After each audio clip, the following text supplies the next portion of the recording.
we want to make it interesting and take bets, or do we? Right. Myra's not really interested. Oh, look at that. Did I think he Pete and wasn't I going to be checked here? him. I need to check. I know. Well, He Fix canceled that. baseball practice today, so. well, it's all achy out. We made it. I feel like the thing is like. I love you. Good. How are you? Okay. We had such a nice time at your graduation party. So No dates. I guess. The kids didn't want to leave. I think Nick stayed. That's why I'm out there pretty late. And I feel like we can do so.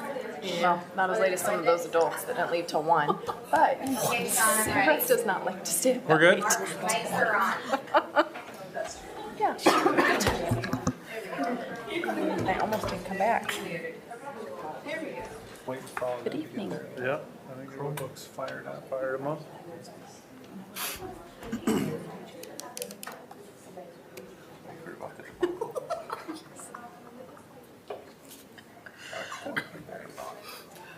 Mostly ready.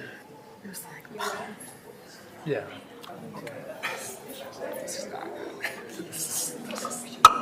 Okay, we will call the meeting to order. This is the time and the place for the May 19, 2025 regular board meeting of the Marshtown Community School District. Welcome to all of you joining us here this evening.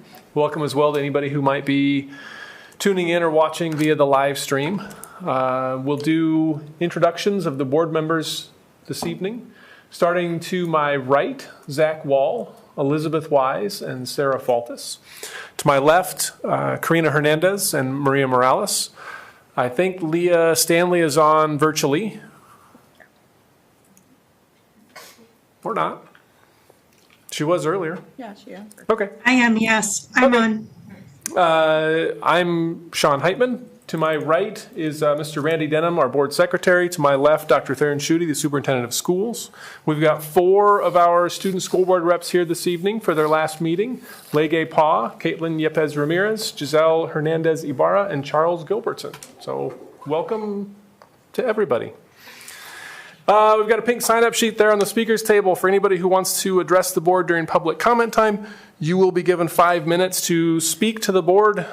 Please understand that Iowa law prohibits the discussion of specific employees of the district or their job performance. Also, in accordance with board policy, board members will not respond to comments made during public comment time so that we can comply with open meeting laws. I think those are all of the announcements that we need to do. So would you all please then join me in reading the mission statement of the Marshalltown Community School District. We develop learners who have the knowledge, skills, and positive mindset to successfully pursue a meaningful future through personalized learning experiences. And please stand as you're able and join in the Pledge of Allegiance. I pledge allegiance to the flag of the United States Of the United States of America, to the republic for which it stands, one nation, under God, indivisible, with liberty and justice for all.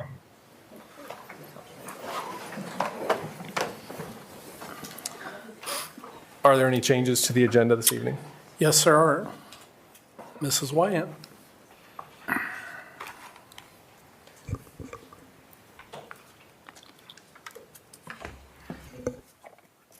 I did do a last-minute change-up on our personnel consent agenda to include some teachers who resigned the last minute as contracts were due today.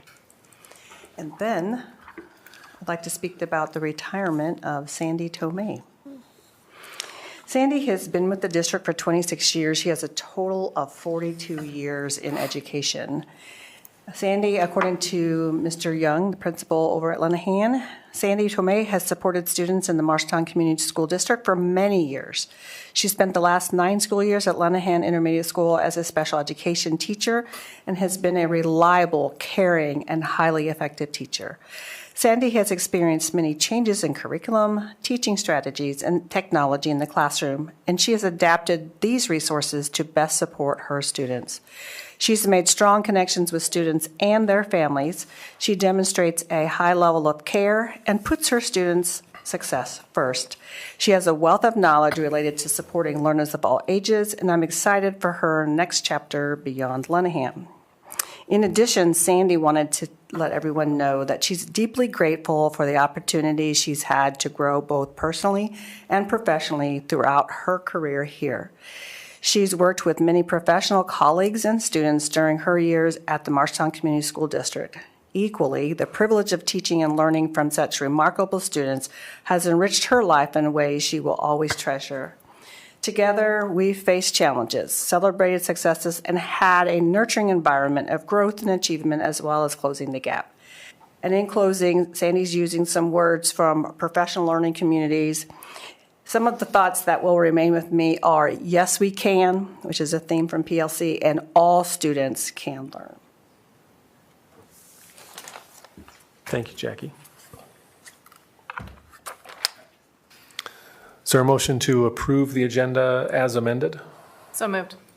Second. Faltis Morales? All in favor, say aye. Aye. Aye. Opposed, say no. The motion carries 7-0. Now we need to open the public hearing for the 24-25 fiscal year certified budget amendment. Is there anyone here who wishes to give comment about that budget amendment? Randy, were any written comments received regarding the budget amendment? There were not. Then I will close the public hearing on the 24-25 fiscal year certified budget amendment, and Abby will start doing recognitions. So, Or maybe Dr. Schutte will do Yeah. recognitions. as most people here know, May is National School Board Appreciation Month. We recognized our school board members at the last meeting. Sarah, you were not in attendance, so I thank you for your continued service on the board. Now, we also have a couple student school board reps here that weren't here at the last meeting, so I have a small token of our appreciation for you. As I said a couple weeks ago, we've really appreciated and been blessed with having high-quality student school board reps all the years that I've been here. You guys are no different. It's a little bit more of a challenge for some of you this past year just because of the large number of activities you're involved with, and obviously we want to help you balance those obligations and not have to not do something in order to do something else, because it all helps you grow and develop. But Legay and Giselle, I've got a plaque for you here. I want to get pictures.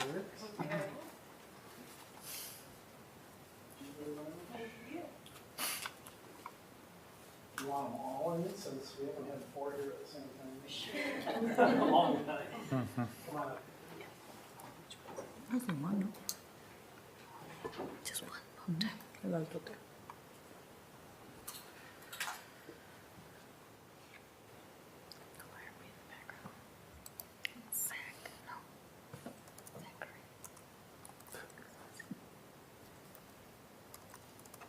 Jeez.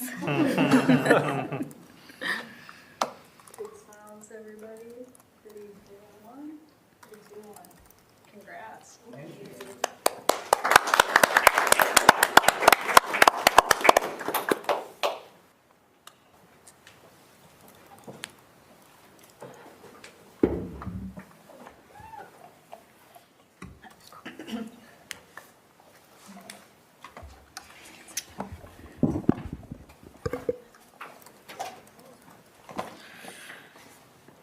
So Marshalltown was proudly represented at the recent Build My Future event, where over 200 Bobcat students explored hands-on career opportunities in the skilled trades. From welding simulators to heavy machinery, students engaged in interactive learning and connected with industry professionals. We're especially proud of 3 of our IJAG seniors who are here tonight. I'll let them introduce themselves, who officially declared their plans to pursue a career in the trades during the event. An inspiring example of how our students are embracing their futures and leading with purpose. And so I'll pass over the microphone to them, and they can introduce themselves. I'm Jack Mason. I'm a senior at MHS, and I'm going to MCC for construction. My name's Josue Zamora, and I'm a senior at MHS, and I'm going to MCC for their lineman program. So how did you guys identify, or when and how did you identify what you want to do with your future? It was kind of just through like going through things like build my future and being able to have hands-on and like see what I'm going to be doing in each occupation. It just looked fun. Might have been some dollar signs that the trades had a bit of an intrigue for, I think. A lot of our students, they want to continue their education, but college might not be something that is like, they're super excited to continue taking those standard academic classes, and so they really appreciate having hands-on work where they're learning a skill. A lot of these type of trades they're getting paid as well while they're learning. So I'm proud of these guys for going down a good path. Are any of you taking any of the welding classes or any at the high school? Or the CTE classes? I did in the past, not You did? this year. Okay. I've done the ones I could, yeah. So something really cool about MCC construction trades is they're literally going to be building housing on campus over the next probably 3 or 4 years. So I think that's super cool for the students to be directly engaged in that significant work that's going to happen there. It's going to be a great experience. And I'm hoping our kids can get over there at least to observe a little bit of that, to see all the different aspects of that. And the other thing I would say with especially the Alliant programs is that we've had some graduates of the high school and MLA become rock star role models in that work for Alliant. So I'm super excited to see that we've got some students that have become aware of the opportunities there, which are amazing. So we wish you guys the best and hope to hear good things in the next couple of years as you work through your programs. For sure. And thank you Thank to you. Mary for being, a good support for them and allowing them and providing them different resources and different exposure to the events like this. So kudos to you as well and your team. Thank you, thank you. For sure. Thank you.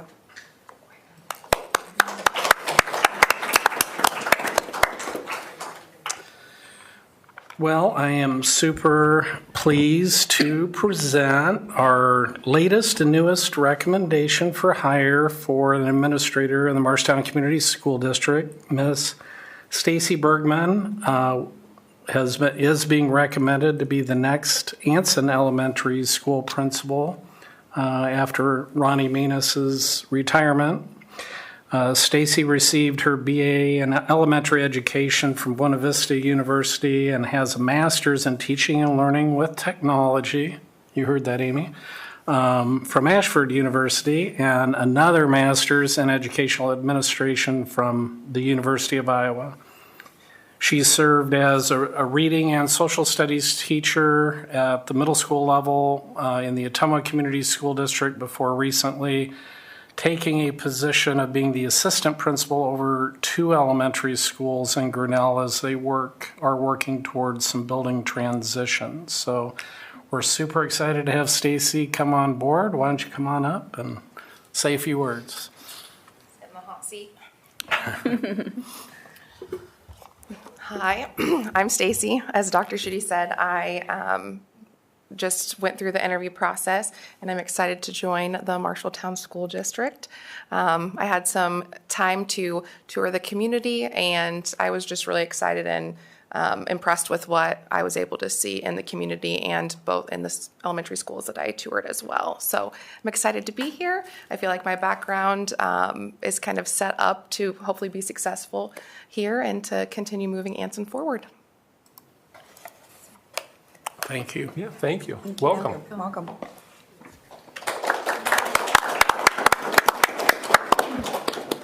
And we also snuck in a little recognition for Dr. Shauna Smith, who recently graduated from the University of Iowa. Congratulations.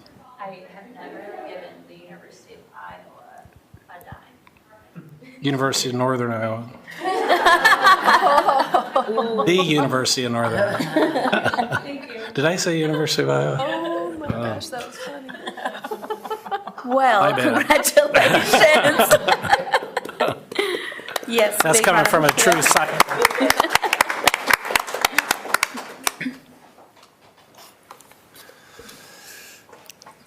Okay, we'll move on then to the consent agenda where we've got minutes from the May 5th board meeting. Jackie, was there anything you wanted to note additionally on the personnel? Okay.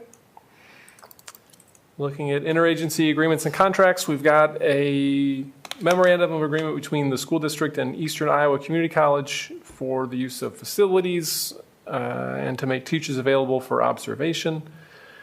A change order with Terracon for the Franklin Field Athletic Complex, and an agreement between the school district and Buena Vista for field experience, student teaching practicum, and internship. Questions about any of those agreements? Looking at open enrollments for the next school year, we have one in and one out. Randy, anything to note in the bills or the financials for the month? Not this month. Any questions for Randy about the bills or the financials for this month? No, you said not this month. I mean, there's something coming up? No, I just leave it not this, open I to just, the possibility. I just wanted to elaborate above beyond no. I Okay. guess, that- Okay. trying to switch it up a little bit. Is there a motion to approve the consent agenda? So move. Second. Morales? Hernandez. Hernandez? All in favor, say aye. Aye. Aye. Opposed, say no. Motion carries 7-0. Nobody's on the pink sheet, so John, you're up.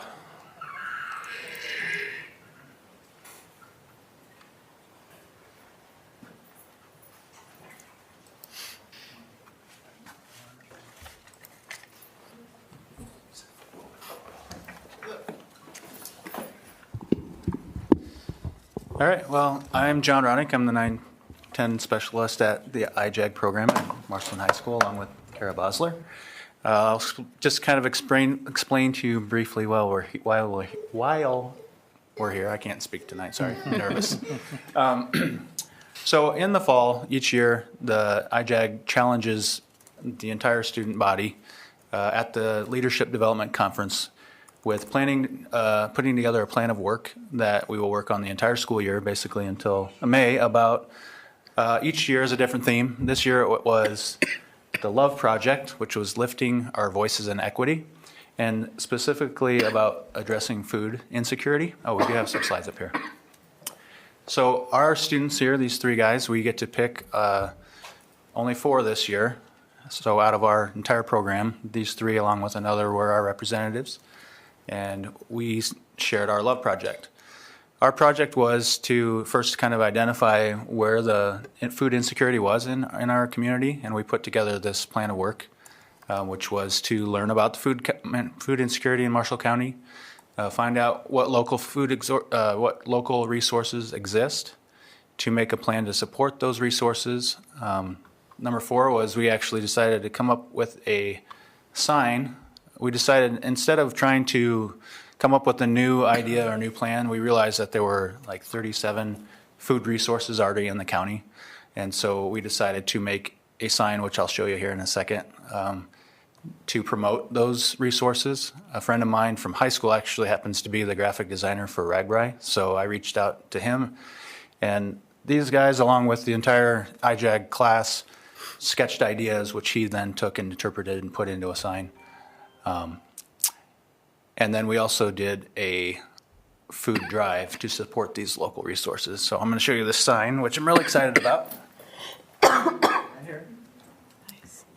That's the winner. This is the sign. So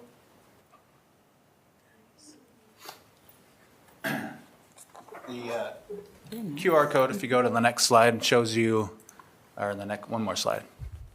2 more slides. There's a list, the number of all the programs, and then there's the actual list of all the Marshall County food resources. I didn't realize there were so many. So these gentlemen presented this slideshow and competed against about 15 or 55 programs, and they won second place. So, yeah, out of all those programs, this is the second year that we've won second place. So next year we're going for first. But I'm going to let them talk a little bit about their experience. And these signs will be going up at all of the schools in the community, and maybe even the county if we can get that far. But I've spoken to most of the principals, and they're very excited. They're going to choose where to place them at their schools. But the idea is that parents at pickup dropout sites will find these signs, and they can be directed to places to find food resources. Cool.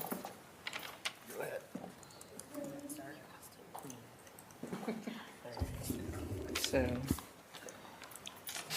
We'll just have them introduce themselves, a little bit about themselves. hello, my name is Austin Odom. I am a 10th grade IJAG student at MHS. I'm Kenneth Niederman, and I'm a 9th grade IJAG student at MHS. Hello, my name is Dalen Davis. I'm a 9th grade IJAG student at MHS. Do you guys want to supply any more information? You want them to ask questions? I prefer to ask questions. We asked them to share with you what their favorite part about the project was, and possibly about SDC, which was the event where they shared, or where they presented. So Austin, will you tell them your favorite part about the project? Yeah, so my favorite part about the project is that as a class, we got to create many different designs for the sign that we were going to pick, and we all got to vote on all the designs that we came up with, and ultimately we came up with, we all agreed on that design. Yes. And there's a few examples up there. I had the same. That was my favorite part, and all the people were able to make their own design and then take ideas from all of them and put it into one. My favorite part was like how we got all this non-perishable food and got it to like all the pantries here in town and different places. We got 200 cans, I think, of non-perishable foods. So you're seeing a picture of them at Hy-Vee. They did a food drive and received non-perishable food items and commitments from people in the community to actually pay for some of the signs that will be posted at the schools. So. Tell us a little bit about the actual competition that you got runner-up, and what all did you have to do to achieve that? So we, in the weeks leading up to it, we asked our teachers, Mrs. Bosler and John Rodding, to bring us into our ENR so we can figure out how we're going to speak about it and get the speech ready and how we were going to present it and lay it all out. We took time to remember what we were going to say, what the slides were, who were going to say the slides.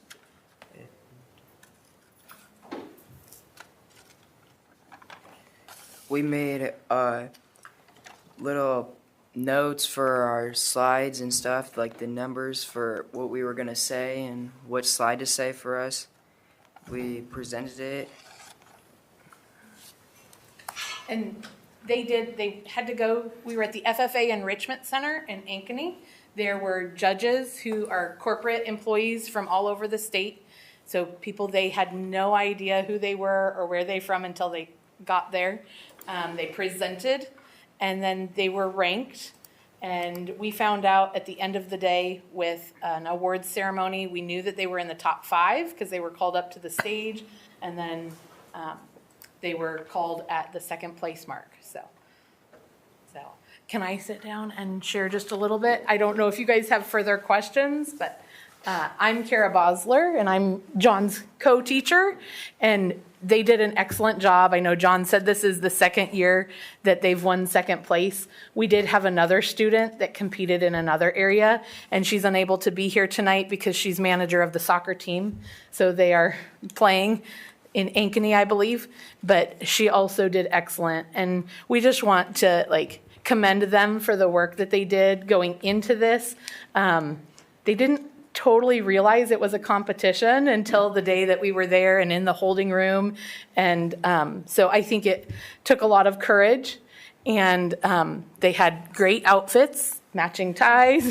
We presented the presentation. Elizabeth Gepford did a mock interview with her cover letter and resume. She competed in employability skills. We got really great positive feedback on everybody that we took. And they also completed a community service while we were there. Do you guys remember how many meals were packed that day? Was like 30,000. Over 30,000 meals were packed that day for Meals from the Heartland.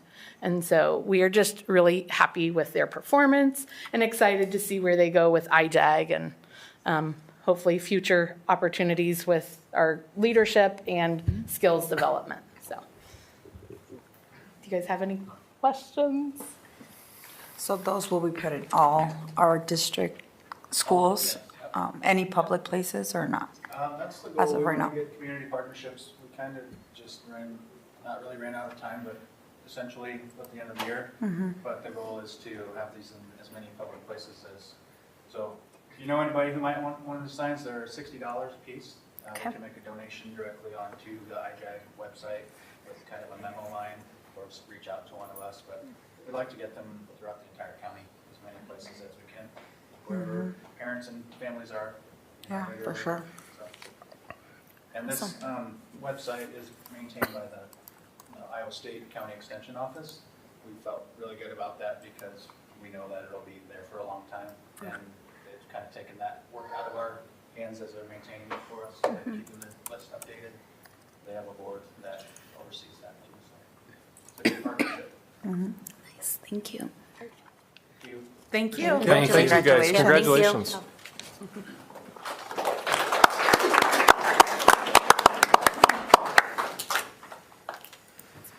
Mrs. Fritzell and the Envirothon team.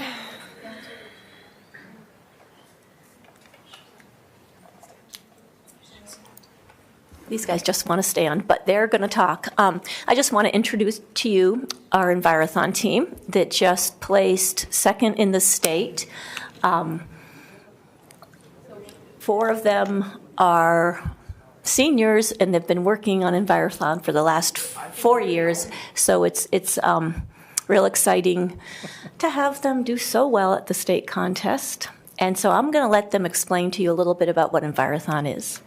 So someone else can sit there. Just got this. Who's first? Where's the sun?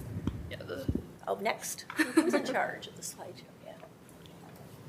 That is a photo of us at the state contest, which was held at Jester Park, I believe, a little over 3 weeks ago. Next slide. Oh, we have Brad Weidenauer there because. Say why Mr. Weidenauer was there. There was a conflict of scheduling between National History Day as well as Envirothon, and so she was actually in Ames that day, getting national qualifiers for National History Day, while we were over at Jester Park with Mr. Weidenauer, who was our chaperone. So there are 5 different main aspects of Envirothon. There is forestry, soils, aquatics. Hey, I just thought, Landon, you need the microphone. I need a what? You need, because There are 5 different you main... can pick it up and hold it. It comes off the table. Sorry. There are 5 different aspects of Envirothon. There is forestry, soils, aquatics, wildlife, and then I believe that we also have a current event topics at state. So whoever would like to talk first about forestry, feel free. So forestry includes learning information. Also, you're going to need to introduce yourself. Yeah, my name is Ella Spitzley. I'm a senior. There you go. And forestry includes learning about how to identify what type of tree you're looking at, and measuring the height and age of a tree, and learning about timber stand improvement, how to make a forest healthy. Yeah. And there's a lot of different equipment that can be used for that. But next. And this is a picture of us at the state state competition during our forestry test, where we got to go out outside and identify and measure actual trees. And an example question that we might have been asked, which of these trees' leaves provide food for over 500 different types of caterpillars and over 100 different species of mammals eats its mast? Which the answer to that question is a white oak tree. I was right.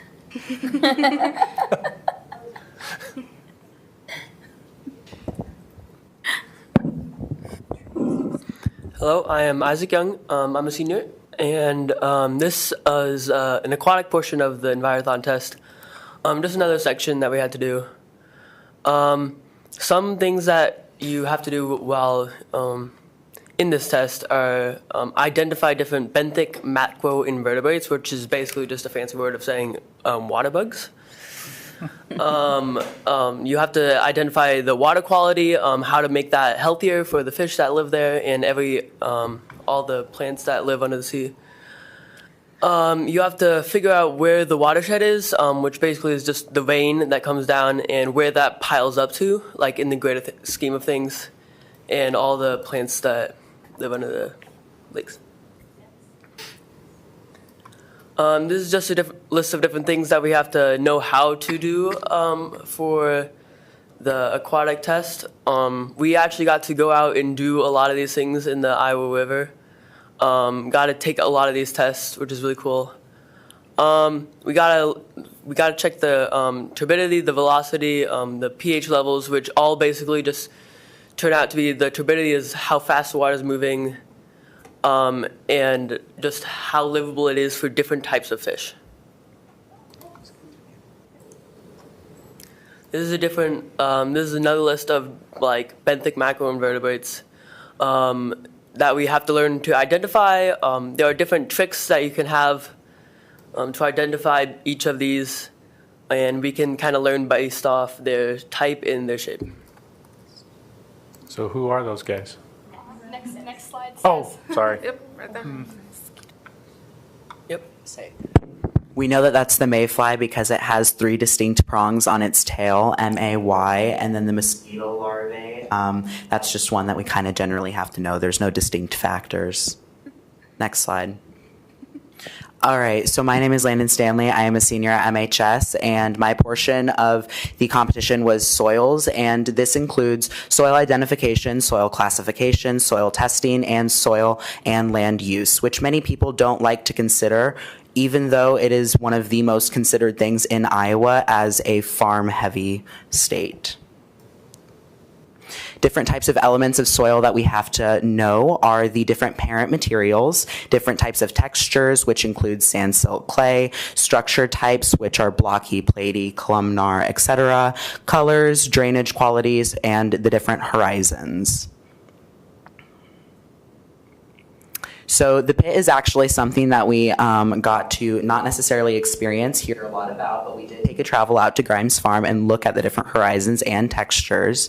This is essentially when you take a sample of soil, and the question we have here is, you have taken a sample of soil from a soil pit and you are able to make a ribbon 3 inches long. You classify it as 40% clay, silt, or sand. Next slide. The answer for that would be, you cannot see it, but it'd be clay ribbons, and that indicates poor kind of drainage.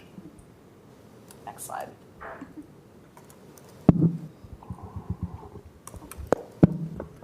The fourth and last section of the test is the wildlife section.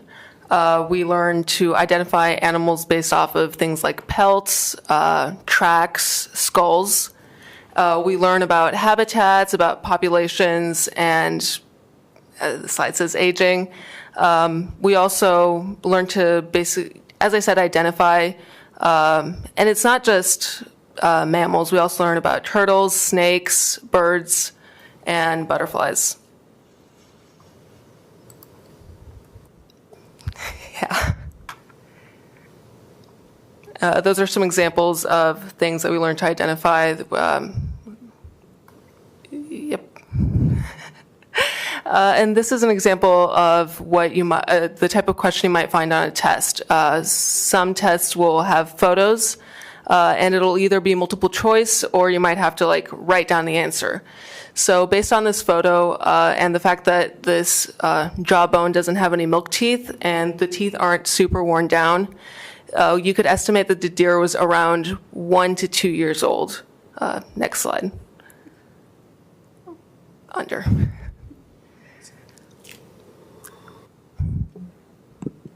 Hi, I'm Anna Pombisai. I'm a freshman at MHS, and this year we got to experience the state contest, which includes, besides the questions like my teammates talked about, is a presentation, which the scenario is on the other slide if you want to. So we had this problem where we had to identify some challenges and find solutions to our plot of land here. So we put in a lot of research, our outline within that short period of time we had before the state test, which includes our outline and our timeline.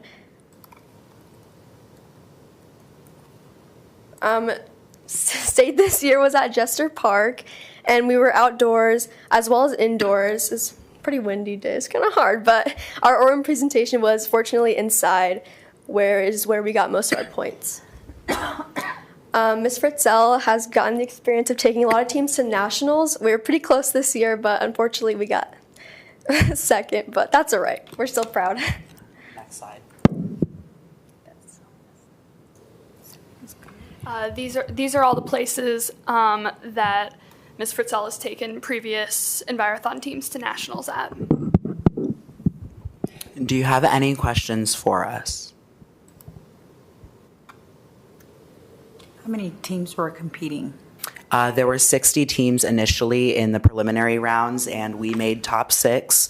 Of those top 6, we were top 5. They didn't really have the actual rankings. Well, we were among the top 5, and then at state, we got second place. Nice, good. Very good. And in years past, we got last year 4th, the year prior to that 3rd, and the year prior to that 2nd. Beyond that, I'm unfamiliar with our statistics. So we've been pretty close for the past 4 years. Hopefully next we can take it home. Thank you, guys. No, thank you. Great job. Congratulations.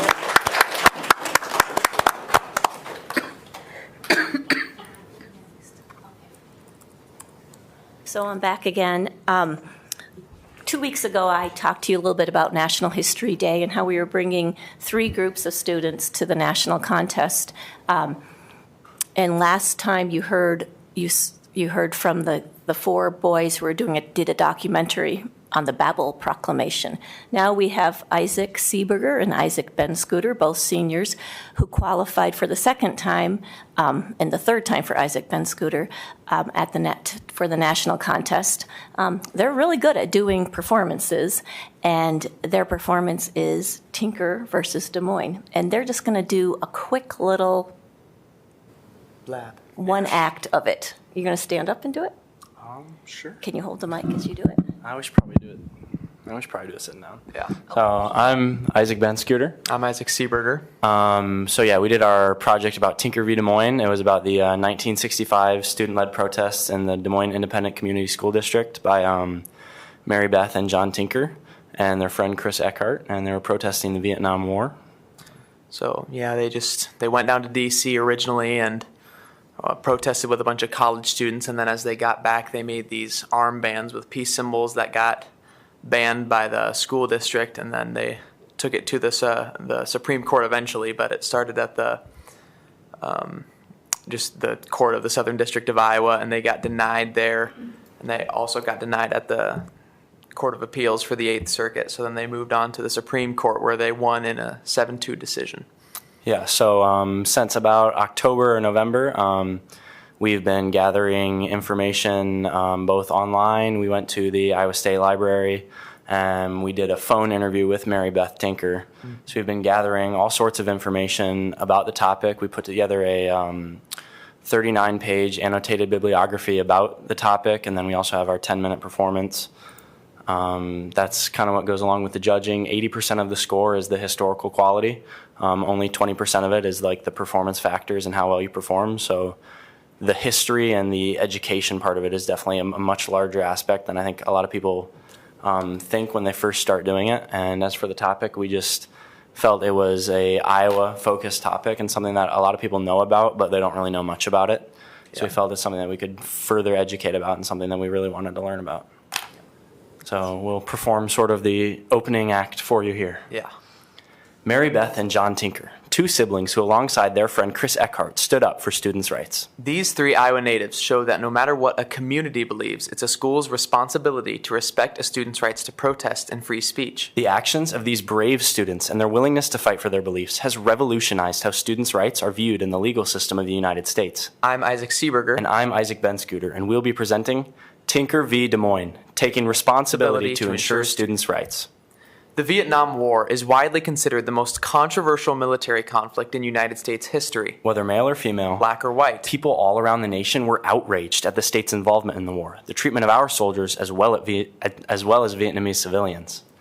So then after that, we sort of go on to act out and describe the Vietnam War and the draft and how that was kind of forced on a lot of young Americans. And that's a pretty brief section, and then we lead into how that fueled the Tinker family's sort of frustration with it and why they chose to protest it.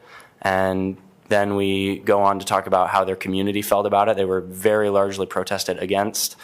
People labeled them as communists. They got death threats. The kids were suspended from school indefinitely until they decided to then remove the armbands. And they were denied by 2 courts over the course of 3 years, and then eventually in 1968 they argued before the Supreme Court, and then in February of 1969 the case was decided and they won in a 7-2 decision. One of the things that made it really impactful too, and a really good source that we had, was that interview with Mary Beth Tinker, because she was there, so it was kind of a really good way to kind of get the feelings that they were going through, because that's one of the things is everyone has the documents and has heard about the thing before, but you don't ever really get the feelings that the family's going through because there's not really many interviews out there. I mean, we found one with PBS, but actually getting to talk to Mary Beth herself and getting the death threats that they were receiving and just the feeling of being suspended indefinitely and not being able to go to school for something that they should be able to do, protest, which is in the First Amendment, is just a really big impact for us, being able to talk to her. So so in March we had our regional contest at Central College in Pella. Then the top 3 teams in each category, ours being the senior group performance, move on to the state contest, which was in Ames, where the top 2 then move on to the national contest. This was my 3rd year winning the state contest and Isaac's 2nd. We did a performance last year about the bonus army, and then the year prior to that I did a performance about the Wright brothers with Jason Strand. Yep. Do you guys have any questions? Amazing job. Yeah. Thank you. Yes. Thank you. Congratulations.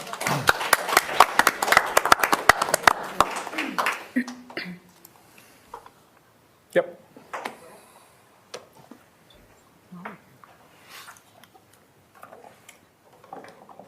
Hi, I'm Ann Jackson. I'm the XLP teacher at Miller, and this is my student London. She's here to talk about her NHD project that'll be going to nationals as well. Hi, my name is London Santhavisuk. I am an 8th grader at Miller Middle School. I did a project on Native American boarding schools in both the United States and Canada. Like the boys, we're just going to give you an abbreviated version. London's documentary is 10 minutes long, but we're just going to show you the first minute if Miss Harmson's ready.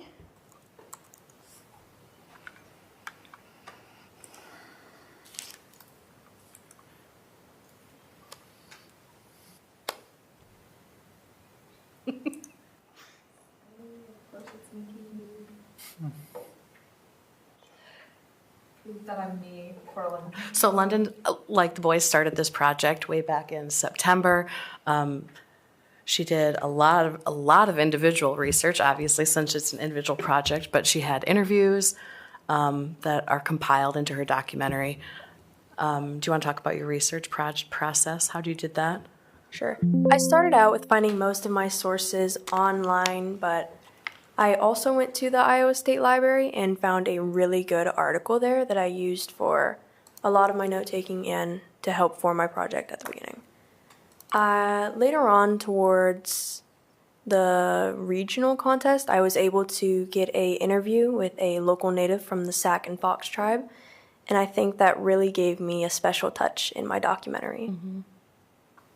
And you might not know, but there were Native American boarding schools here in Iowa, the closest being where, London?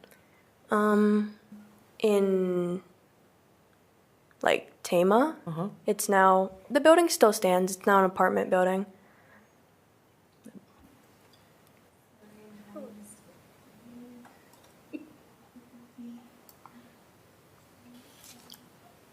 So London is excited going to nationals along with the National History Day experience, but we're going to get to go to a lot of different museums and really, especially the Native American Smithsonian, and spend some time there. And maybe she can beef up her documentary even more.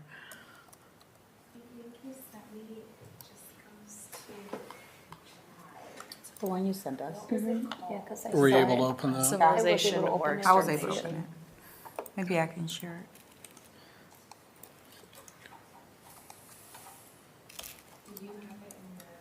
Email. Mhm. Amy, I'll email it to you here. It's called native boarding. Native boarding. Mm-hmm. It was really well done. I mean, yeah, it was really well done, London. Yep. So a thing that happened in London at regionals, in her room, there were 2 documentaries on Native American boarding schools, and they were both right in a row, and London's was second. So that was a little nerve-wracking because it was like, oh no. And as we were watching the first one, we saw a lot of the same pictures. It was like, oh no. But London's argument was apparently stronger and her research was stronger, so she made it on. There it goes. Mm-hmm. Extermination or Civilization, The Cultural Genocide of Native Americans by London Santavisuc. Through the Civilization Fund Act of 1819, the United States government assumed responsibility for Native American children. By sending them to boarding schools, they were stripped of their right to culture and religion. While the act promoted the assimilation process, it also made it so there would be funding to run the schools on Native reservations. Schools meant to Christianize Native children came way before that. As far back as the 1600s, where the schools were run privately by priests, alongside the St. Lawrence River. Philadelphia lawyer Henry Pankow said, "We must either butcher them or civilize them, and what we do, we must do quickly." The boarding schools were the seemingly perfect solution to the nation's Indian problem. The government considered starting war with the natives in hopes of killing them off entirely, but civilization through boarding schools appeared to be the quicker and the cheaper option, so their choice was clear. One of the first and most well-known boarding schools was Carlisle Industrial Boarding School, founded in 1879 by Richard Henry Pratt in Carlisle, Pennsylvania. It was decided the school would not be on a reservation to prevent the children from running away.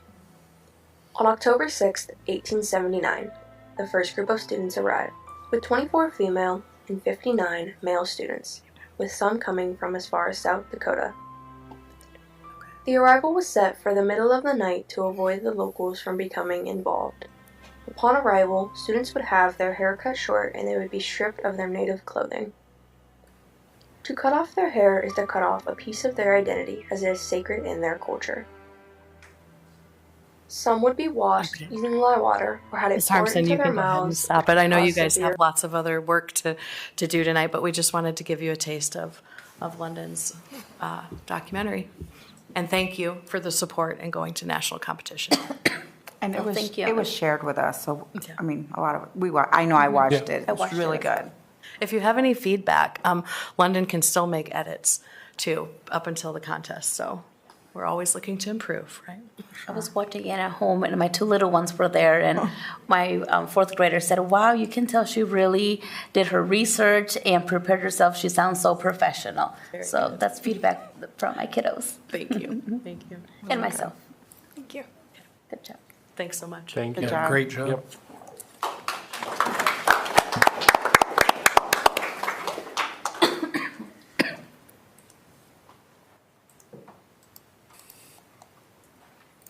You have to come up and make the formal request to approve the travel. Yeah. So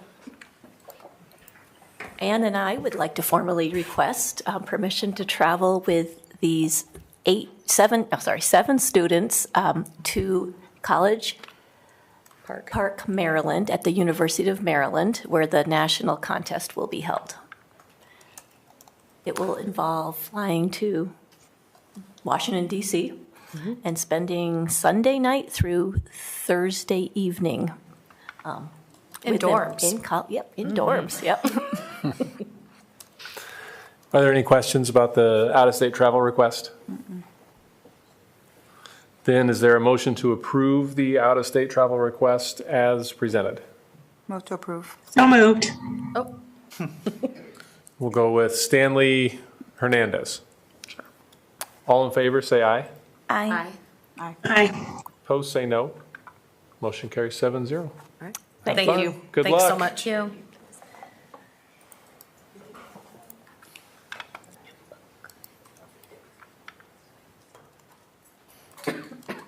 Who wants to go first on student handbooks? Come on up, guys. You get your hands up really quickly. You know how to raise hands? Ronnie, welcome back. Thanks. I brought a guest. Had to use my 8th annual time of presenting the handbooks. Boy, I would have never predicted the handbook to be the lever to get you back.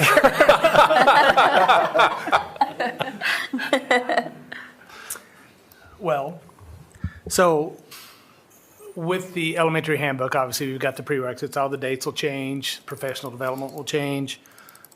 We've got the link. We'll have the link to the 25-26 calendar. Those things that we always do. One of the bigger ones this year is we've gotten a lot more in-depth with attendance. If you on attendance, we've added, everything's really broken down. You've got the links to the attendance policies for the district. And then you've got school attendance, chronic absentee, attendance goals, when to call school, medical appointments, an illness guideline, planned absences, tardiness, and the school day. And those have all been added very in-depth. Sure, same one I've got. That's not the one with the changes on it. It doesn't appear. I can share it to you real quick. I can do it. You got it?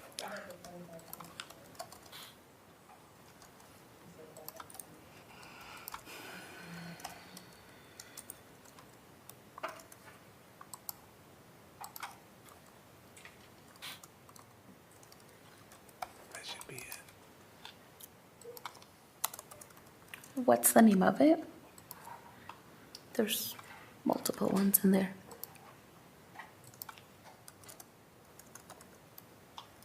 I shared it with Randy and Amy.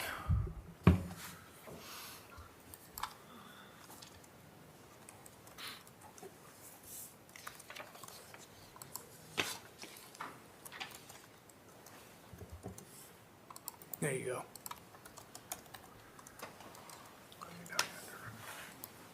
So now instead of the bullet that was an attendance bullet, now it's MCSD attendance policy. So you've got the policies and then the expectations for elementary students, and you've got a series of all the different scenarios, the expectation, attendance, chronic, when to call school, medical appointments, illness, et cetera, all the way down.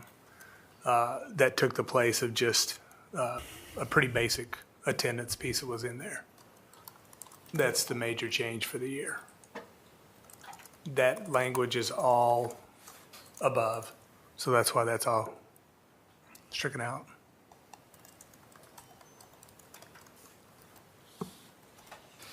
Questions?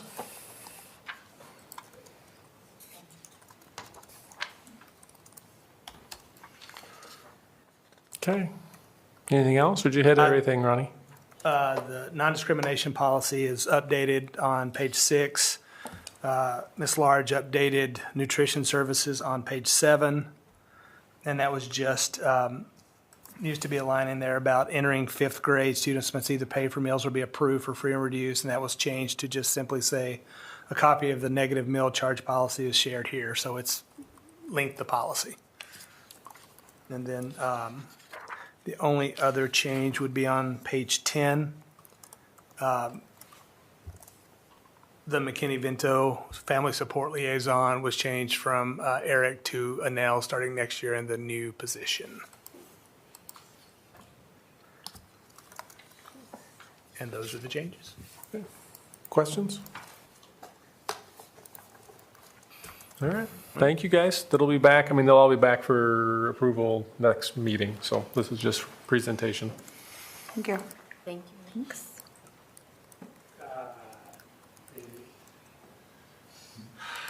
Well, I need to change Eric's name on there too. I just searched and I was like, he's on there too. So that's one area. Under the McKinney-Vento Act, I'm going to change that name from Eric to Nell. I will do that. And the other area that I changed was just some language about our communication apps.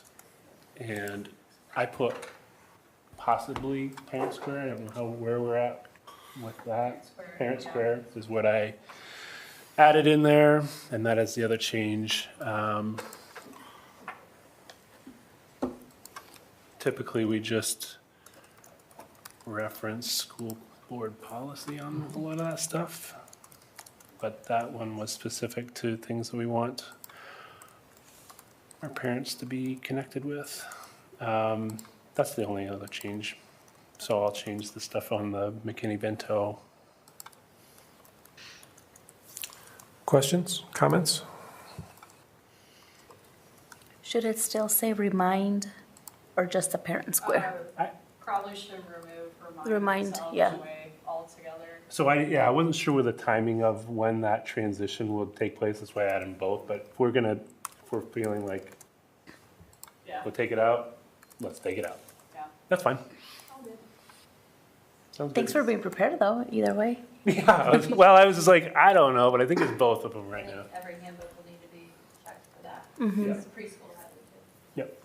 Okay, I will change that and change the name.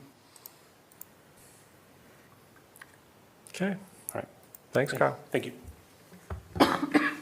Now, I can't help but notice that we stopped applauding as I soon know. as the.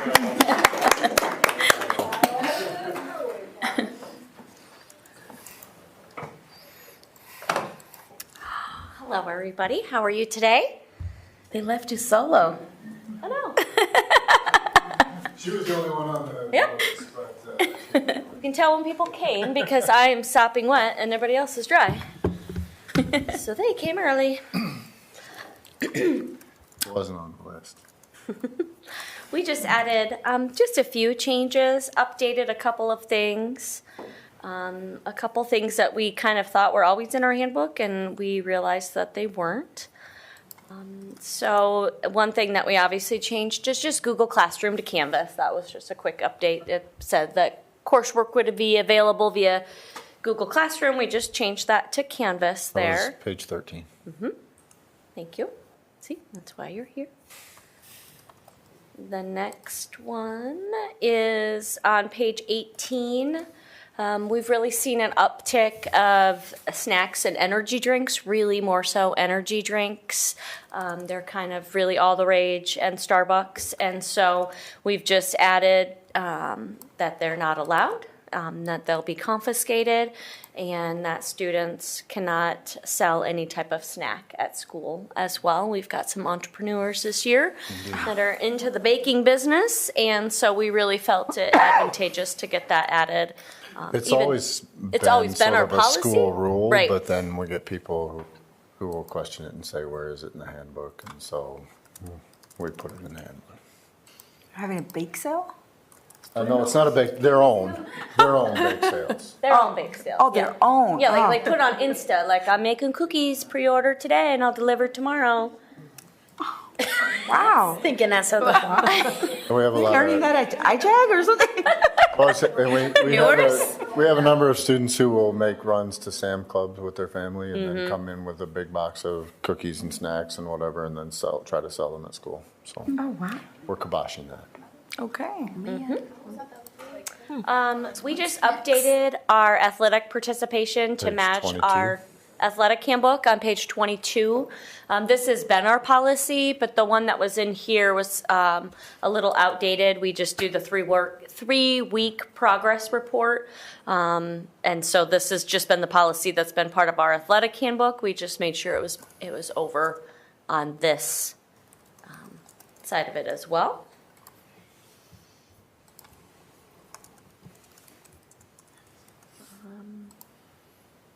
I think we thought this was on here, but I swear we added it, but it must have fallen off on page 28. Filming physical 26. altercations. 26. We'll have school consequences. That's been our policy for the last few years. And then we noticed that there was something on there about printing.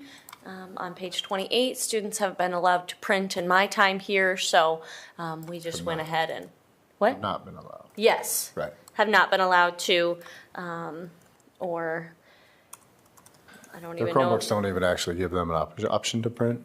If they go to print anything, it automatically saves it as a PDF.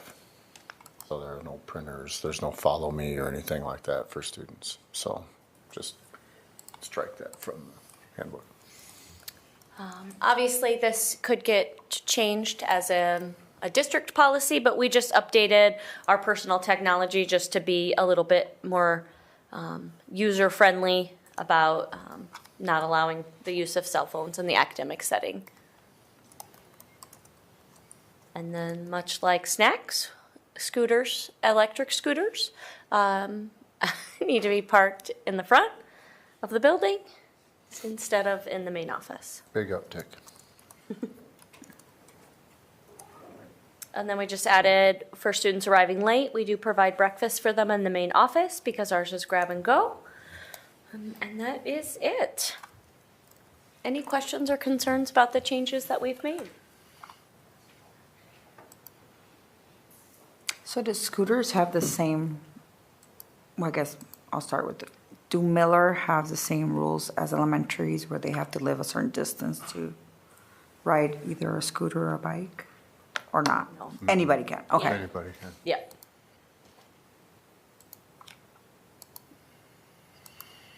Any other questions? Are they able to secure those? Yeah. Lock them somehow? We secure them in the front, in the vestibule. Oh. So they're inside, but they're not locked. But otherwise, they just want to keep them in the main office, and then students who come into the office like to ride them. So we keep them out front, but inside. But like a kick scooter, you could do like a bike lock. I suppose you could do that with an electric scooter too, on the bike rack. Any other questions for us? Okay. Thank you. Guys. Thank you. We'll be back. Are we clapping? Sure. I just don't want to be the only one. Feel left out. Good evening. Good evening. Good evening. We didn't clap.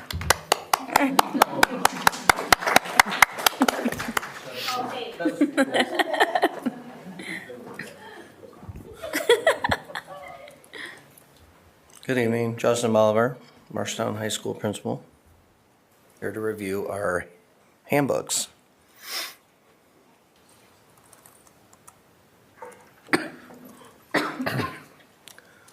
Lots of, at the beginning here, lots of date changes, name changes that haven't been changed, so clean that up, as you can see there.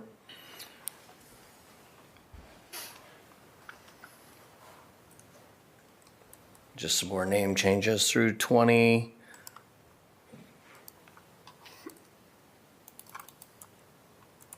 We did add on 27 a dual credit, earning college credit while attending MHS.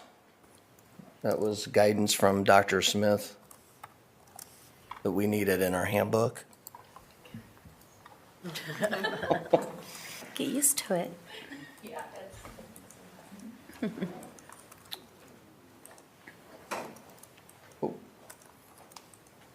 Then we took out, let's see, if you move to, we're at page 34, where we are not doing PBAS. We're doing, more with the 3 signature practices across the district. So we're working on that with Ms. Corson. And then we have some deleted, just old verbiage under the counseling on 34, 35.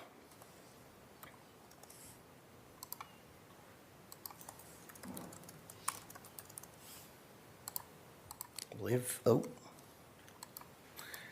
if you go to page 52, Pebbles is no longer operating. There's a newspaper published by students enrolled in publications class.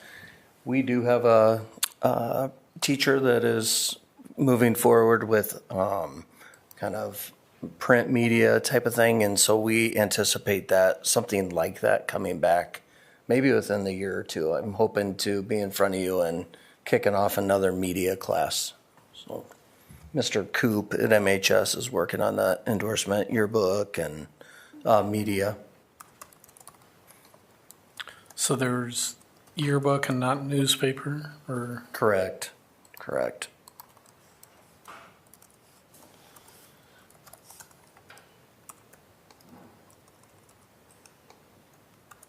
That is all the changes for the MHS student handbook.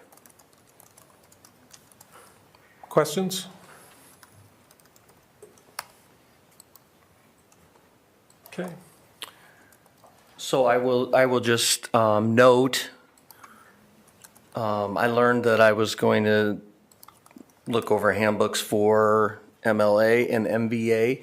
So at this time, we went through what you saw is a lot of date changes, name changes. We don't want to get really into the weeds with that. We have not done a lot of that with Mr. Goslinga, and as outgoing principal, we thought it would only be respectful to, when we bring on Ms. Terry, that we work with her through those changes with MLA, MVA. We work through that together as a team. So right now, we wanted to keep that pretty minimal, let her and I go through a year together, and then we would, anticipate maybe some more changes next year at this time, or maybe not.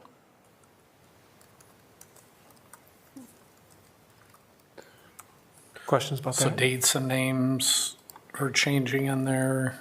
Like Jordan Terry is, and then the dates of the yearbook. I think some of the Community School District Board of Education, I think a couple of those dates needed changed.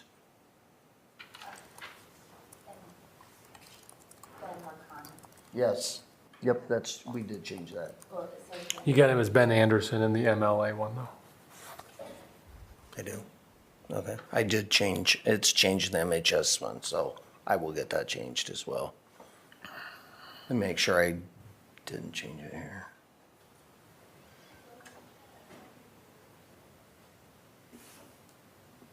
Any questions for Justin about the MLA handbook?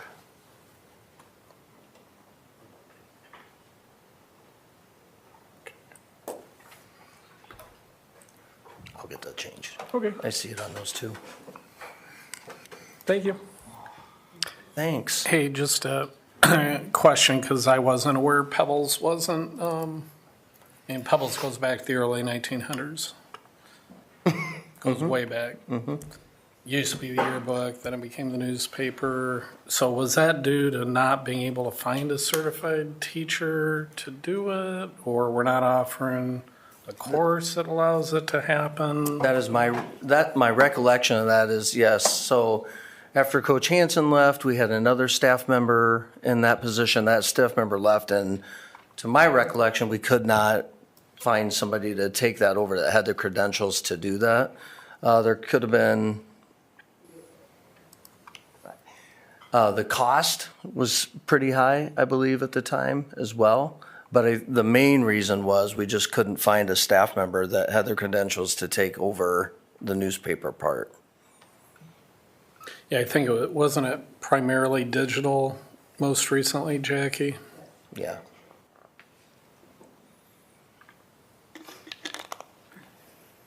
And then, like I said, Mr. Coop, he is working on that. He is getting his certifications and with this, so he is really excited to get that back going again. So, whether we call it Pebbles, I will see kind of if that's something that the board or you would like to see that name come back, or however we want to do that. But that is something hopefully we see in the next year or two coming back.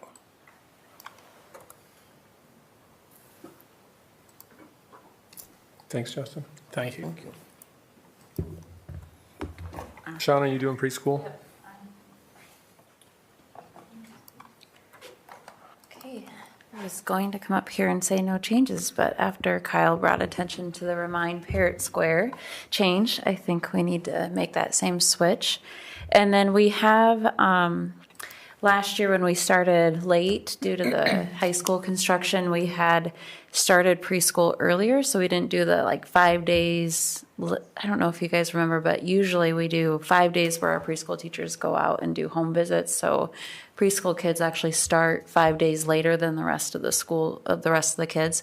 And this year we're bringing that back because we'll be starting on time again. So our preschool teachers this last year actually started before the rest of our certified staff, just to be able to get that done ahead of school starting, because we didn't want our preschool kids to be that much further behind everybody else. So on this document, the 5 is actually, it has a strike through on it, and we need to remove the strike through, which next time we come forward for approval, we'll do that. And then we'll also switch out Parent Square for Remind.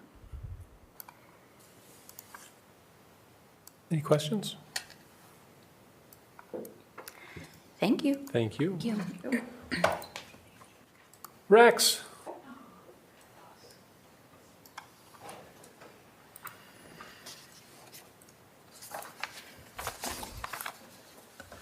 Good evening. The good news is we got 4 buses in. Yes.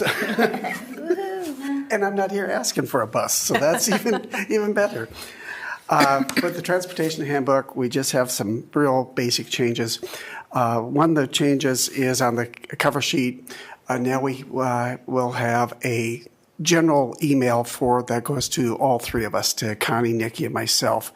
So if a parent emails in, they don't have to worry about one of us getting it and the other one not knowing about it. This way they can put it in there for any of us, and that works out real well for us.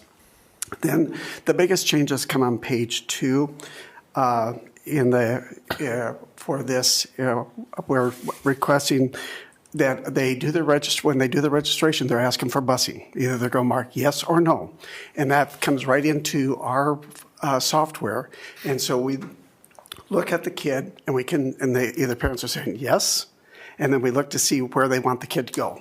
If it's pickup at home, or if it's daycare, grandma's, grandpa's, or if they have a split situation, they can put it in there for us.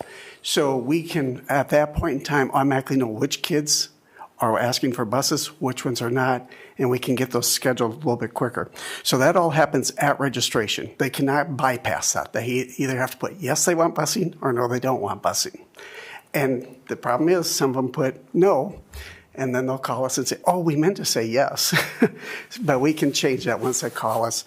And remember, they have to meet the 2-mile and 3-mile guidelines. K-8 is 2-mile, and the high school is 3-mile. So that we cleaned that language up there. And then we dropped out about paperwork or whatever, because it's all done online. So that's gone. And the other thing is letters being sent out. We made changes there. And you'll find that on page 3. Prior to June 15th, any student that is in a walk zone, they will get a letter. So the 4th graders going into 5th grade, the 6th graders going into 7th grade, 8th grade going into 9th grade, get their letters first. They are told you are now in a walk zone, so that if they are used to riding a bus, they know that they don't have busing for next year. So that alleviates that constraint that we see on the back end. Now, when they register, that may change because they may have moved, they may have done something else or whatever. So we can go back and cross-reference that. And then what we look at is by June 30th, all the other ones are notified also of the walk zone. Those are kids returning back, seventh graders going to eighth, all the high school. Usually we send an email. If they don't have an email, then we send them a letter. So we can get everybody notified that are in walk zone. So by the 1st of July, anybody that's in a walk zone has been notified so that they can have plenty of time to make their arrangements of what their needs are. And then the last big change is we start mailing out letters because like the rural routes and stuff, we know those kids are going to probably need busing, or we've called those families that have those high schoolers to see, are they planning on it or not? And then we'll start sending those letters out the last week of July to bus routes. Now, the big change that we are moving towards, we started doing a little bit last year. One thing we heard from everybody was the late registrations, getting frustrated with the number of families registering late. So last year we kind of sent out a message, if you want busing, be registered by this date, was the 15th of August. We saw probably three-fourths of those that hadn't registered get registered all of a sudden because they wanted busing. So we're just asking to have busing done 2 weeks prior to school start. If they don't, then we're not going to put them on a bus until after the first week because we got to see our numbers at that time because we can't overload our buses. We got to make sure we can have a seat for them. We'll get them to school. But we're just saying we want them registered so we can get them done. And I know the buildings want them registered because nothing's worse than the last day and they're still registering for school. So did you say you encourage them to be registered by August 15th? Yep. Can you encourage them to be registered by the in-person registration in July? I can. That would be a lot more helpful than August 15th. That's kind of late. Well, we were just being nice last year because we hadn't talked to you guys to get. I'm just saying that strategy could be just as effective in July. If they want busing, you need to be registered by, in July. Which pushes them because they do get in and get it taken care of. Well, it could be coordinated with our in-person registration days. Yep. So anything that we can do to get them on the books early. Right. It works. We saw it work last year with them. And then the other thing is just a name change for the minute. McKinney-Vento on page 4 is our other one. So that is what we have for transportation. Pretty simple. Other questions?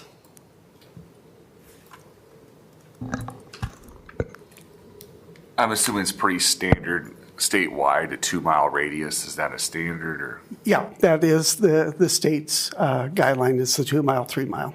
I've heard a lot of concerns with citizens with the city busing, with the lack of busing, them canceling routes. Tell me more about the partnership. Are they looking to hire more people? What's going on there? Well, I can't speak on behalf of the city, but they came to us about doing a partnership, and Theron was able to get us a grant to get it started, and was running beautifully up until this year when they were struggling to get drivers. They're working on it, but like every place, it's difficult. And to bring someone on board, it takes time.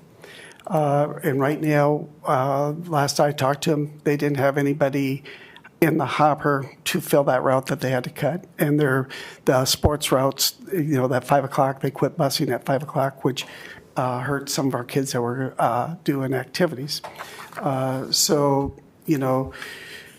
We can't take over what they do.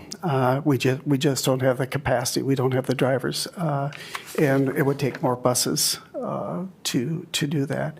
We're working closely. We hope they get people hired, and we can't share drivers. Because what they run and what we run are two. But what they did share with me was that they do plan on keeping the student routes that they have identified, because the high traffic that they're seeing on those routes, they'll keep those. The one that got cut was not a high traffic route. They look very carefully at that. But I encourage them to do everything they can to keep our student routes, even if they have to do a double run or something like that, kind of like what we have to do sometimes is double run it. But we're in an unfortunate situation right now in terms of drivers for buses, because we're going to potentially face that same thing, because it takes us 2 months to get our drivers trained and up to speed. And so I really need people to apply this June and have them ready to go in August. What's the communication been like to the parents that were using the city routes? Are we communicating what's going on their end? Oh yeah, in their walk letter, when the parent gets a walk letter, it states right in there that they have opportunity to apply for a free city bus pass. They just have to fill out the form. And the reason we ask them to fill out that form, because then we know where the kids are, how far that they live, and we can pass that information over to the city. And then if a family moves or something, we can relook at, do they try to get them there. So, but it's right in their letter, their walk letter. Thank you. It's right at the top, right after they said you're in the walk zone. It's right after that. But that's again really if we continue to offer that, and we check with Theron every year before we put out that letter to see, and with Randy to see if we continue that, because we never said it was a permanent thing. We just said we'll evaluate each year, because one of these years our finances may not say we can do the full cost. It might be a 50-50 cost or whatever. So we reevaluate each year before we send out that letter to them. But we're trying. They're supporting us and we're supporting them, because the biggest thing is as our kids transition, we're excited to see them using the bus during the summertime to go to the pool or go places. And they're seeing more kids taking that and more families starting to use that. So that's helping our city out. Thanks, Rex. You bet. Thank you. Thank you. Could I ask a question about handbooks before we move on? Yeah. Do we have a handbook for our student athletes, like our sporting events? Is there a handbook that we have for our athletes? Ryan has one. Miller has one, but does the high school have one? I think Ryan has one. For like behavior and expectations? Well, it's in their high school handbook. Athletes. Because I looked in the MHS handbook and I didn't see anything really. So I was just curious if there was, since we saw transportation. If we have one, it's never been brought forward in this capacity. But I did notice that we don't have the virtual school handbook attached. Okay. Isn't it this one, the LIS? No, that's Lenahan. Oh, sorry. So we'll need to get hold of that and review that at the next meeting. Virtual Academy. I know Virtual. Dr. Stevenson wrote one when we first got it off the ground.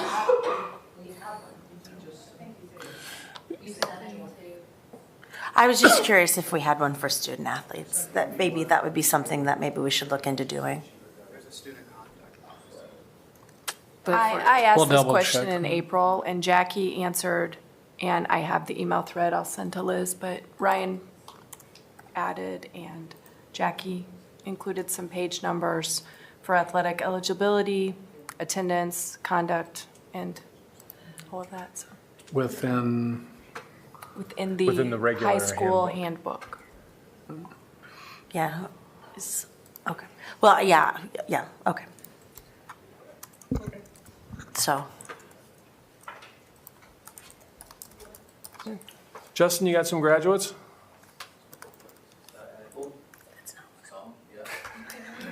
Okay. You want to come talk about them?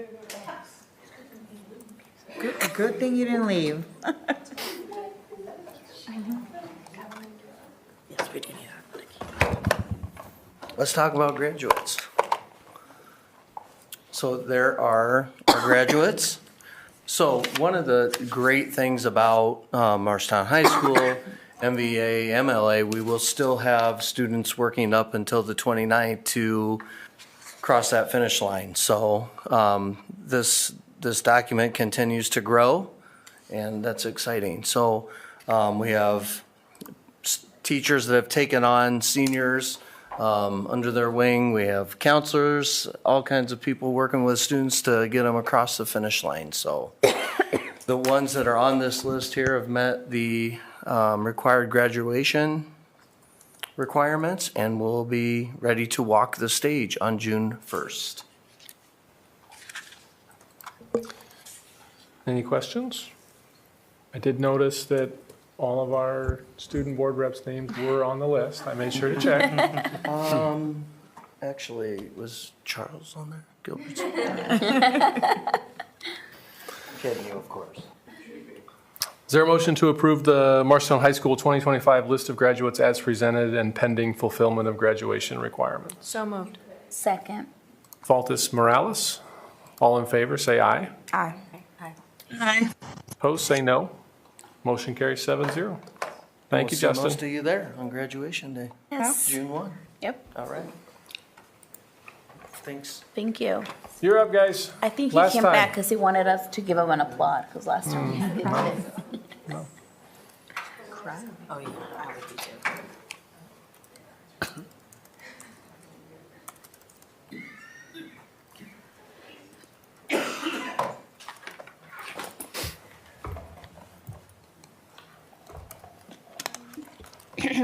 Good evening, school board members.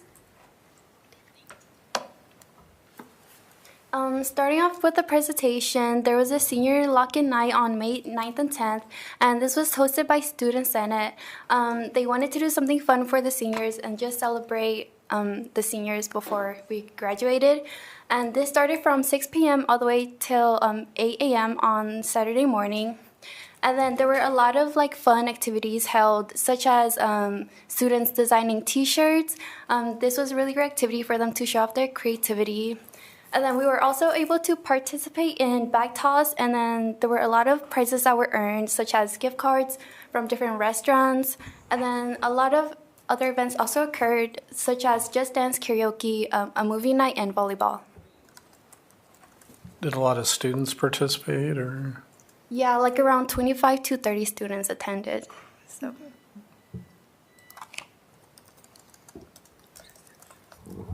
And then we did have our 56th annual Scholastic Banquet. This was held at the Marshalltown Arts and Civic Center. And graduating seniors were recognized as the top 5% of their class in the surrounding schools of Marshall County.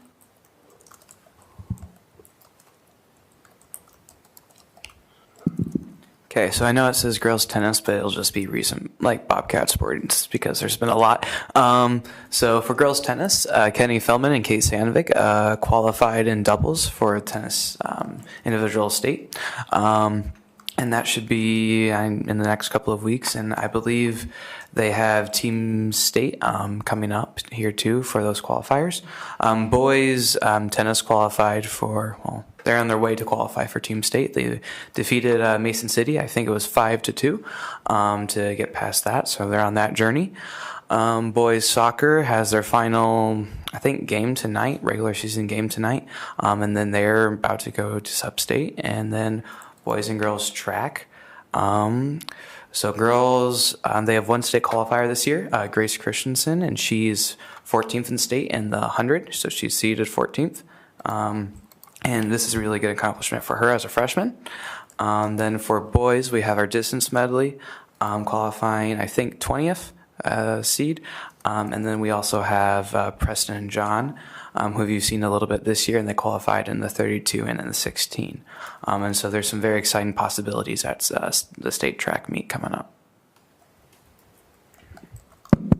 And also, girls soccer had a really great season this year. I think we won 11 or 12 games. I can't quite remember. And we're all done with our regular season games, and we got a bid, so we were able to pass the first round of regionals, and we're moving on straight onto second round. And next Wednesday, we will be playing against Des Moines Roosevelt, and if we win then chances are we'll probably be playing against Ankeny Centennial. Do you get any home games for that, or do you have to go on the road? I think we'll be going on the road, but they haven't said it yet. But my guess is we'll be going on the road.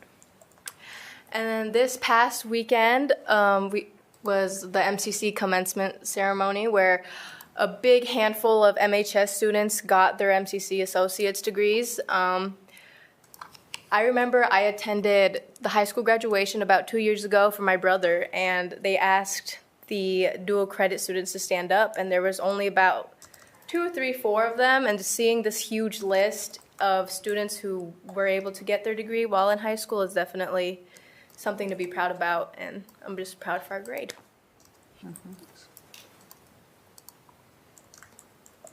And we also wanted to share our plans moving forward. For me, I will be attending Case Western Reserve University, which is in Cleveland, Ohio, for the next 4 years. I plan to major in biology on the pre-med track. And then after I graduate from university, I hope to attend medical school to pursue anesthesiology.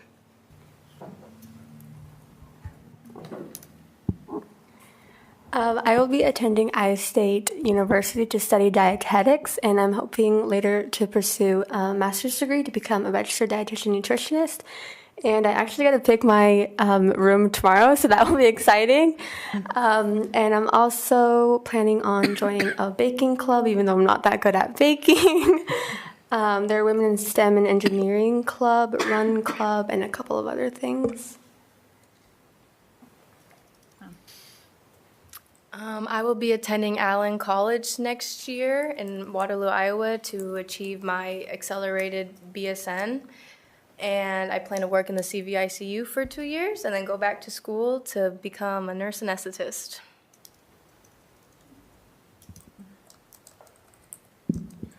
So next year, my plan is to attend Iowa State for mechanical or civil engineering.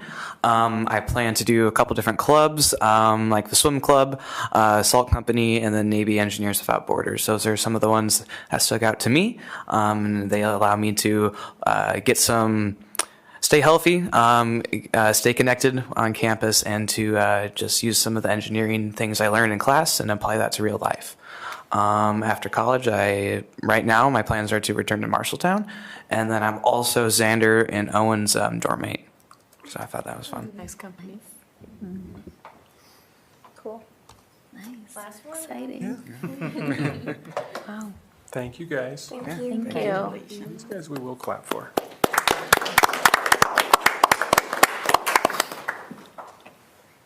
You guys can leave early today. No, we can leave early today.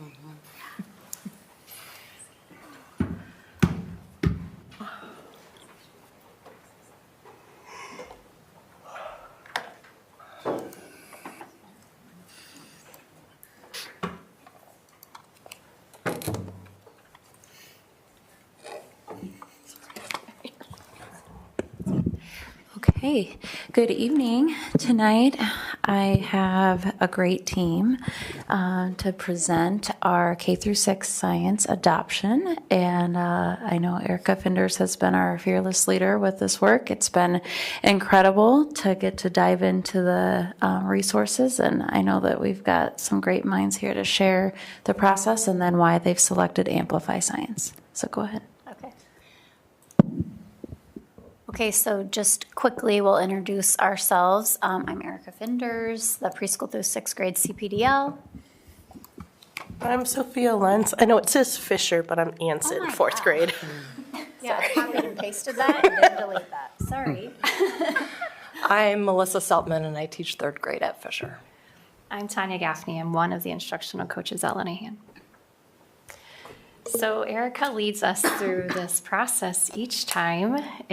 I'm a little nerdy, but it's one of my favorite parts about picking the new curriculum. So we put together a team for the science committee, the science curriculum committee. We had 8 teachers, 2 coaches, and 1 administrator. And then we dig in, we learn, we read the standards, of course, and board policy, and then other research and best practice in whatever field it is that we're adopting. Once we did do that, we kind of put together this criteria list, and we use that to score the curricular options that we have ahead of us. So we looked at 9, and we used those criteria to score them. And then this time we chose 4 vendors to come in and present. And when the vendors come in and present, we again score them on our criteria. And then we use all of that data to make a decision. And this time we decided to go with Amplify Science grades K-6. So this is in here because we can't do a curriculum presentation without showing you our cute little roadmap that every CPDL uses when we do this process. It's the same for all of us. Okay, so I get to share some of the highlights. You can see up there, the science curriculum is not only science, but it has a lot of reading and writing, language development, discussion involved in it. One of the perks of this curriculum is having student readers also that they get to share and read. So I shared this with my students in class and had some of them read them. It was interesting because right now with our science curriculum that we have, we are learning about forces in motion, and that happens to be this unit also. So they loved all the pictures in there. There's not only photographs, but illustrations also. It explained about the forces, magnetic poles. We learned about bridges and how they're formed. Lots of vocabulary in it, which they really seem to enjoy too. There will be a lot of hands-on learning and digital simulations also in this program. Okay, and what I'm going to talk about is the kind of the online part. So like CKLA, the lesson slides are all online, and there's also simulations for the students to kind of mess around with. And one of them, so Earth's features, goes hand in hand with Unit 5 in CKLA, which is geology. And I played around with them, and they're really fun. They're very nice because they have vocabulary words, and they show how to do them. And then kind of going off with Melissa, I actually did a mock lesson with electricity, which is actually what I am teaching right now. And these pages are with the student handbooks. So there's an online version, which is what I printed off, but there are student handbooks, and student workbooks. Sorry, yeah, student workbooks. We've been listening to a lot of handbooks. It's a little bit more interesting. And so the lesson that I did was basically there was a town called Erksound that they had multiple blackouts throughout the night, and they were trying to figure out why the town had blackouts. And so first they did a pre-unit assessment, which was why was the lamp not turned on? And they could write on one side, and then they could draw a picture to show the thinking of the other.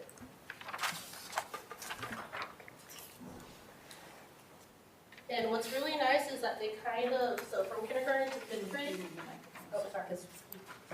I'm used to projecting. You're being recorded. What's nice is from kindergarten to 5th grade, they go hand in hand. So kindergarten goes to needs of plants and animals, and then grade 1 is animal and plant defenses, and then grade 2 is plant and animal relationships. So what they learn in kindergarten, they're going to keep learning in 1st grade, 2nd grade, and so on.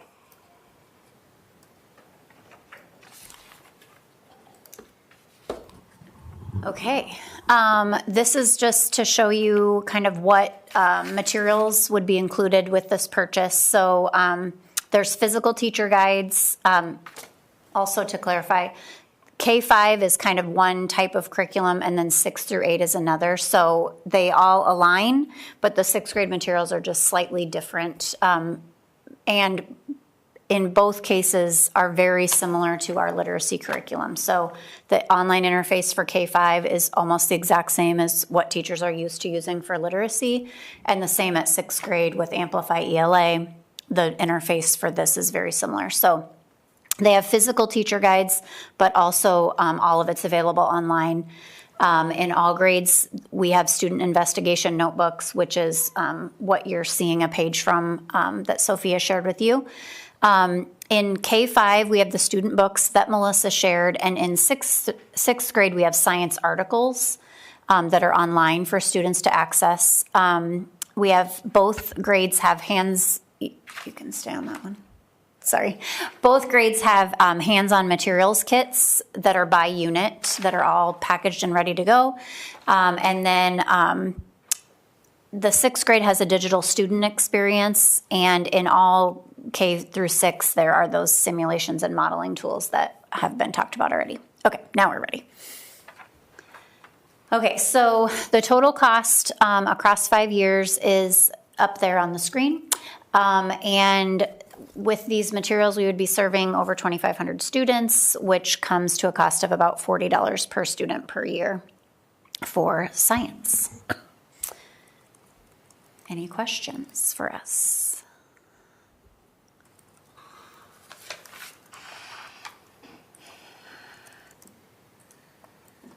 You like our student work, so that's good. That's some good ideas for why did. the light might not work. Yeah, I would agree. love for any one of you to share how this is different from what you currently have.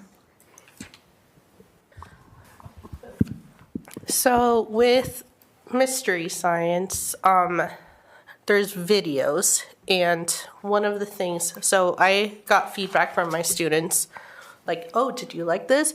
And a lot of them talked about Doug, which he narrates a lot of the videos. They really like Doug. They're used to Doug because they've been having mystery science since, I believe, kindergarten or preschool. But the way it's set up is they're just lessons, there's videos, and then there's activities. So it doesn't really go on with, sometimes like the students come up with a different question, and then the science curriculum has a specific question that the students have to answer. And so for me personally, it's very fast paced. There's not a lot of thinking. What's really nice about this curriculum, it has all of the science materials ready and prepared, and they're given to you, while for mystery science, there's sometimes that I have to go and buy materials myself, or they do have a packet that you can buy, but it's an extra cost. And for me personally, I think that the slides that come with it, which are very similar to our literacy curriculum, is going to be very handy to have that up. It has the videos already embedded in there, questions to ask the students, and just a lot of hands-on activities and exploration with it, which they love. And I would just add that we did look at mystery science and continuing that, and it just did not meet our criteria that we had set after studying what we really should be looking for in a high-quality science material. So our team just didn't feel comfortable moving forward with staying with that particular material. I also would like to add that part of the reason why we liked the Amplify Science was there was a lot of how to support students from different backgrounds, different languages, students for special education as well. Like there was a site that you could talk about, for students who are emerging, this is what you can do. For students who are a little more advanced, this is what you could do. Well, mystery science is just very, yeah. So you guys might know this, but Linehan, we've been doing a lot of work around our Iowa performance profiler, like our report card. And 5th grade is the first time that students take science on the ISASP assessment. It's not easy. I would challenge all of you to get onto the ISASP website and take the science practice test. And you're going to realize, this is a lot harder than I thought it was going to be. So I personally am excited because Amplify is more rigorous. I think it will do a better job of preparing our students for I mean, to be scientists, obviously that's our real goal, but to also take high stakes assessments like that.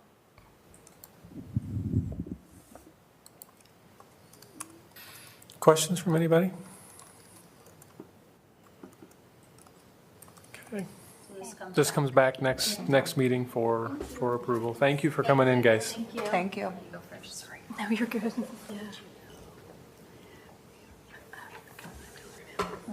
I'm coming right back. Yes, I'm sorry. Yeah, you brought your student work back. Okay, and then I am here for our world language curriculum approval. I know that last time I was here with Jen O'Neill and we discussed the adoption for world language, and in news and notes I updated how long it's been since we've had new resources for this department, and some of them dating back to like 2004, which was the year I graduated from high school. I did want to update you that this is a quote for 1 year, and the following year, and as many years, I guess, as we want to continue with this, it would be a $30,000 purchase. So there's some textbooks or one-time purchases that are part of that $75,000, but then annually following that, it's a by student licensure. So with the number of students that we have in world language right now, we've given you an approximate. And that would be a part of like the consent agenda coming forward in years like next year. So I'm here to answer any other questions that you might have for the world language adoption. Are there any questions for Dr. Smith about the world language curriculum? Okay, hearing none, is there a motion to approve the VISTA quote for world language curriculum as presented? So moved. Second. Wise, Hernandez? All in favor, say aye. Aye. Aye. Opposed, say no. Motion carries 7-0. Thank you. Thank you.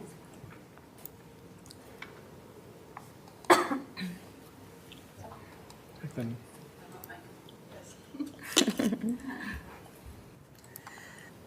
Okay, I have for discussion and review are several handbooks and appendices, or at least one handbook and several appendices tonight.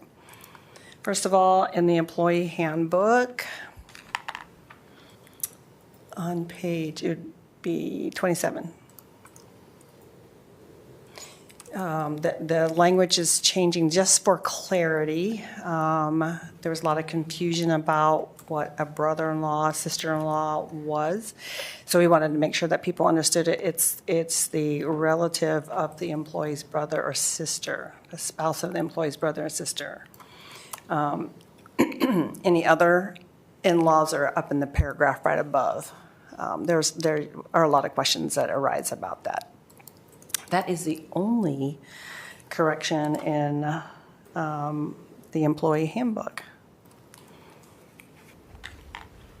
other than a date.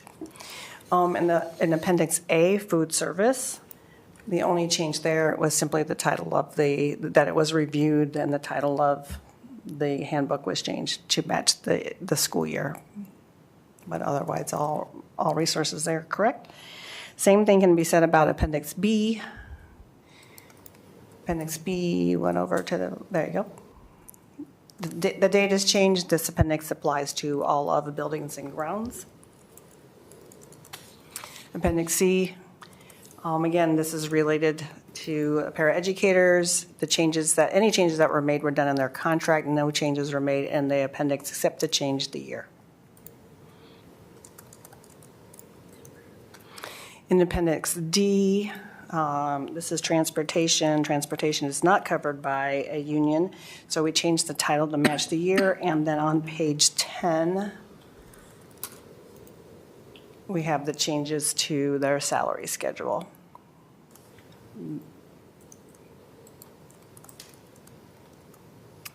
And then on Appendix E,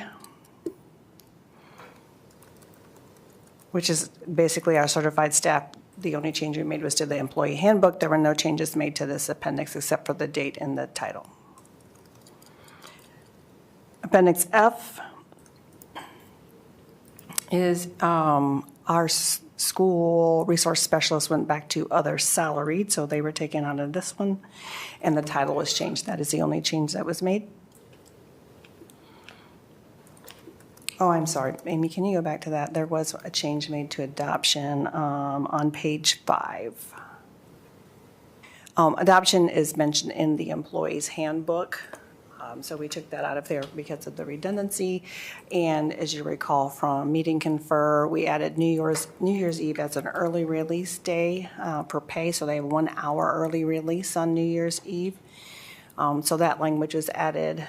And if you scroll up just a little bit, basically we just clarified for inclement weather, right there. Inclement weather, the expectations reporting on inclement weather is determined by the supervisors. We just wanted to clarify that for this group. And for the secretaries and other administrative assistants, the salary schedule was updated.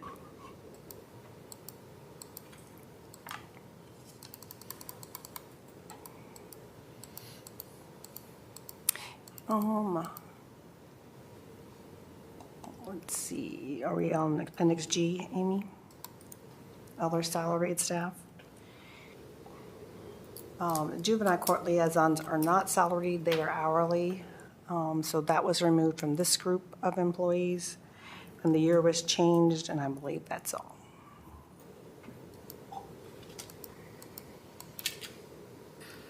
Anybody have any questions about those handbooks and appendices?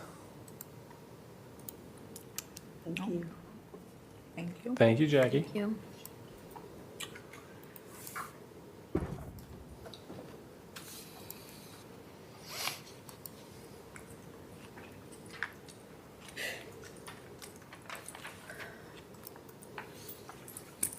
Hello. Hello. Thanks for having me tonight. Okay, so the dish machine at the high school is needing replaced. It is approaching 26 years old and 26 years of service with the district, and we'd like to retire it and replace it with a new one. I worked with some kitchen equipment consultants, and they recommended replacing the unit with a similar unit, which will be a flight type machine. We received 4 quotes, and Amy, I think they're attached if you want to pull it up.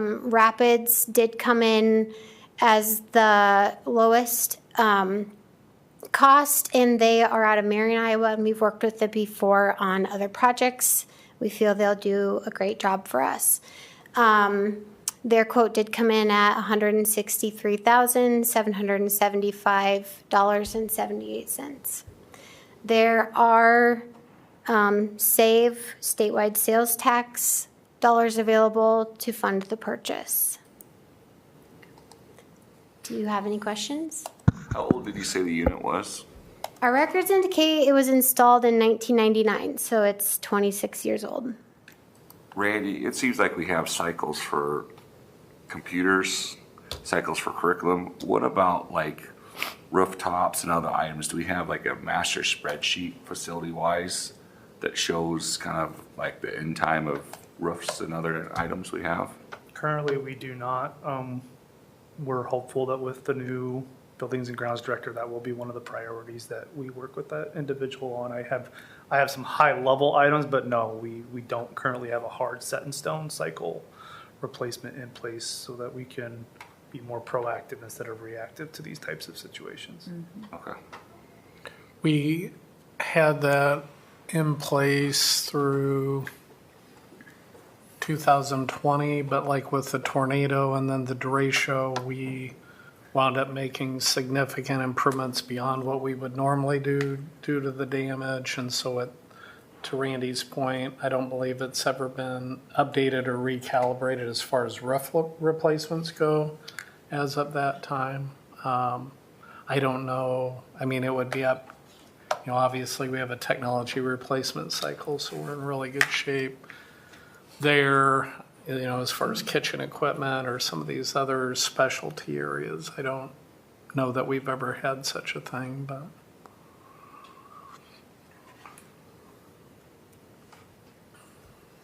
When would this get done? Like, is this like an immediate, like, dirty dishes are stacking up kind of a situation? No, or- it's functioning right now the best it can. But we do need to look at replacing that this summer, and Hobart has time in their calendar to start the work in June, and it would be finished before school starts in August. Any other questions? No. Then is there a motion to approve the quote for the MHS dish machine replacement as presented? So moved. Second. Morales, Faltis, all in favor, say aye. Aye. Thank you. Aye. Opposed, say no. Motion carries 7-0. Thank Thanks, you Lynn. very much. Appreciate it. Put the kids to work. So we're back again with another recommendation to purchase another property on South 12th Street. This would be 204 South 12th Street, for which we have an agreed upon price. It was $165. $165,000. So we need formal board approval to move that forward. Any questions or comments? Is this the last one in that row?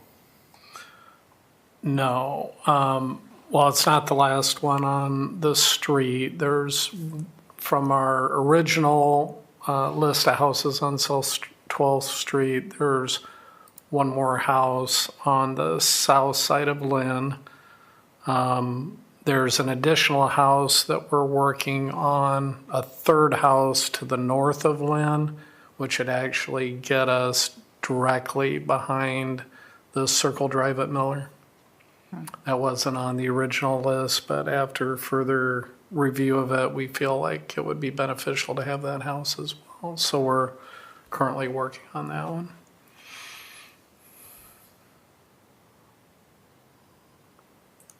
So the ones in red are the ones we've already purchased? There's circled on that map? Yeah, let me look. I think that's right. Plus the corner. Yeah, the top corner. Yeah, That one? we should be in good shape also with, as Sean said, the one to the south of Lynn Street on the corner. But we still need the first house in from that corner. And then as you look at the top or the north side, that third house now is part of what we're trying to acquire as well, so that we line up pretty much with that Circle Drive.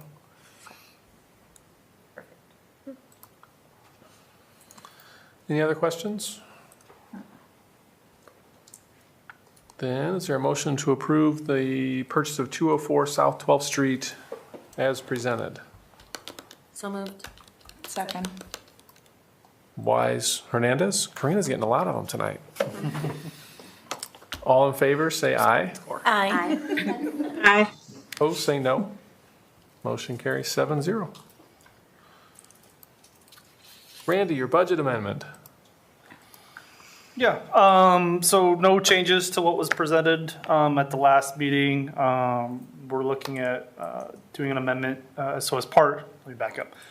As part of the budget process for next year, we look at we reestimate where we're gonna anticipate landing this year, and as we were working through that process, with the 4 functional areas that you all are responsible for managing on the budget, the instruction, support services, non-instructional, and other expenditures. We reevaluated those and looked at and saw that we would need a budget amendment for this year of just shy of 16.4 million. Most of that is timing due to, in the instructional area, it was furnishings for the CTE project. A lot of those came in early last summer, right after the July 1 start of the fiscal year. Also, we did a really good job of filling some of our instructional positions, or filling more than we anticipated there. Total support services, that was timing of the buses that came in. If you recall, we had, I believe, 3 buses that came in all at once that we weren't expecting until much later on down the road, as well as some of our safety grant expenditures and technology projects that we've been working on throughout the district. Non-instructional, the biggest majority of that was just higher than anticipated food service supply cost with tariffs and inflations and things of that nature. And then other expenditures, again, tied to timing of construction as the CTE project was wrapping up and as we're getting ready to start Franklin Field, because even some of the bond issuance costs and things that we have fall under that other expenditure category. So a lot of these things that come up that we don't necessarily have a full grasp or picture of, a year plus out ago when we were originally working on the budget for this year. So no increase of the tax rate. It's just a formal process to just adjust the books for audit purposes and transparency to kind of just show how we've realigned our expenditures for the upcoming or for the current year. Are there any questions for Randy? If not, is there a motion to approve the 24-25 certified budget amendment in the amount of $16,385,000 as presented? So moved. Second. Faultus, Wise. All in favor, say aye. Aye. Aye. Opposed, say no. That motion carries 7-0.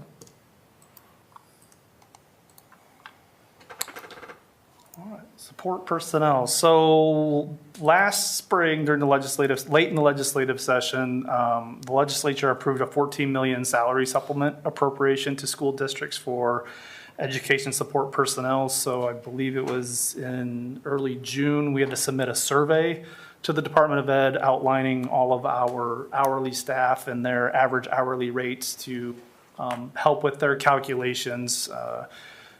How district or statewide they came up with it, I'm not entirely sure, but essentially it boiled down to districts receive $28.78 per pupil for that allocation. So for Marshalltown School District, that equated to $154,000 or $154,681.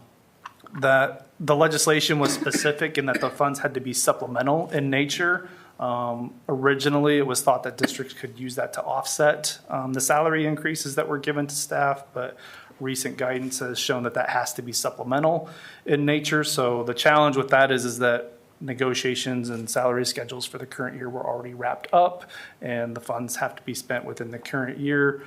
So other districts and that we've reached out to and asked them, and then administratively as a cabinet we met and discussed this earlier in the year, and then Dr. Schutte and I met again here recently to discuss it again, and felt it was appropriate to use the funds similar to how we had used COVID funding in the past, and to do a one-day stipend for staff. So pending board approval tonight, all hourly staff at the district would receive a stipend to help use the supplemental funding that the state had given districts for the 24-25 school year. Questions for Randy? Did the legislature do something similar this year? There was talk of that, but I don't recall seeing anything formal come through in the budget appropriations bill. Did it? Yeah, I didn't catch that. They did approve it. They Okay. used a different funding stream, however, so we're still waiting on that. But it will be available at least next year again. Okay. In a similar kind of, got to be supplemental, you Yeah. can't use it to, okay. Yeah, the only thing that's really changed is where they're pulling the funds Where they get from. the money from. Any other questions? And is there a motion to approve the use of the education support personnel salary supplement to provide a stipend to all hourly support personnel as presented? So moved. Second. Morales, Faltus. All in favor, say aye. Aye. Aye. Opposed, say no. Motion carries 7-0. Policies. Yeah, we've got two policies for first readings. One is simply including a statement relative to the 1% TSA that the board approved at our last meeting for administrators. So that's 3.03.04E1, fringe benefit administrators. And then 804.01R, the board was presented this safety management manual and recommended changes, which were mainly name changes, 2 meetings ago, and then we forgot to get it Just back didn't come on the back on agenda, again, so it's right. coming back on as a first reading. So in both of these cases, I would recommend approval and to waive the second reading. Are there any questions about either one of those policies? Then is there a motion to amend 303.04E1 and 804.01R and waive the second reading? So moved. Second. Wise, Morales? All in favor, say aye. Aye. Aye. Opposed, say no. Motion carries 7-0. And then, Liz, do you have initial review? I do, yes. So all three of these policies were recommendation for Mark as reviewed. First one is 202.6 school board student school board representatives. The edit or change is changing policy ID number to 202.05 to match IASB's policy. The second policy is 202.6R, and the changing policy ID number to 202.05R. And then the third policy is 202.6E, student school board representative application, and that is to changing policy ID number to 202.05E. All three of those recommendation mark as reviewed. Any questions for Liz? Okay, then they will be marked as reviewed. Thank you. You're welcome. Abby, do you have any more communications for us this evening? Anything? No, just thanks for everyone with the TV stations being there for groundbreaking. So, yeah. Any committee reports as we head into the end of the school year? Did internal communications? Yeah, I think I forgot. It was on my calendar and I think I didn't join, so. I was a little late. I was here, just not there. Do you remember what we talked about?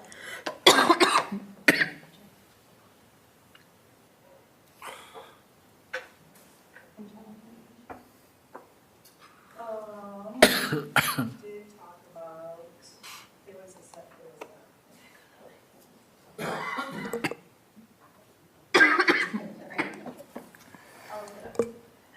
Yeah. One of the big things we talked about was in Perform, that's our evaluation system, and whether or not teachers have to have a lesson plan. Remember, there was quite a bit of conversation about that. And in the end, a supervisor can require a teacher to provide a lesson plan, even if it is one that is developed for them as part of their curriculum resources, like CKLA or like the science curriculum that you saw, where it kind of tells them the steps that they're going to take throughout the lesson. And then we had one lovely young lady on there who shared how she takes those prepared lesson plans and adds her spin to make it more engaging for the students and to include grouping and things that she might be working on in terms of classroom management. So that was a very lively conversation. Took up most of the time.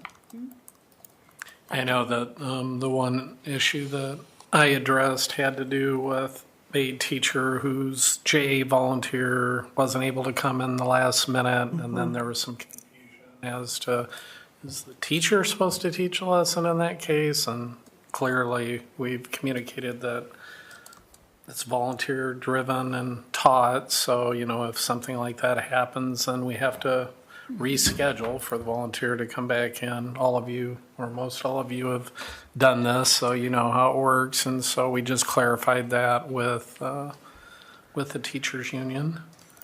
In our efforts to remain transparent, we had discussed the employee handbook language related to and the employees' in-laws to clarify that, and it didn't fail. Sure enough, there was somebody who misunderstood that and thought we were not going to allow them to go to their husband's brothers or sisters, which we absolutely would. That's a 2-day leave. So we just have to keep clarifying things like that. So it was good to have that conversation with them around the employee handbook so that they didn't feel like we were trying to sneak anything in on them.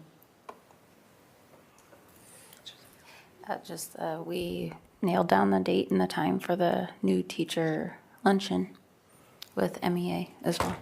I think that's it. Yeah, which we would make sure that they would all be there. It'd be a required luncheon. Last year, it seemed to come off as optional, so there weren't very many participants to hear what the MEA has to offer and to choose on their own. They choose by their feet, right? They walked away. So we will make sure that they stick around for that luncheon with the MEA representatives. Thank you. Yep. Any other committee meetings? In the last couple of weeks? Okay. Any items anyone would like for a future agenda?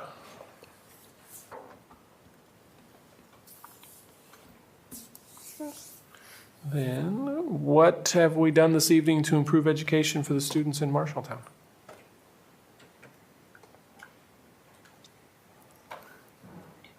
I think we've had, as of the last few board meetings, just a flurry of examples of student excellence, individual and collective.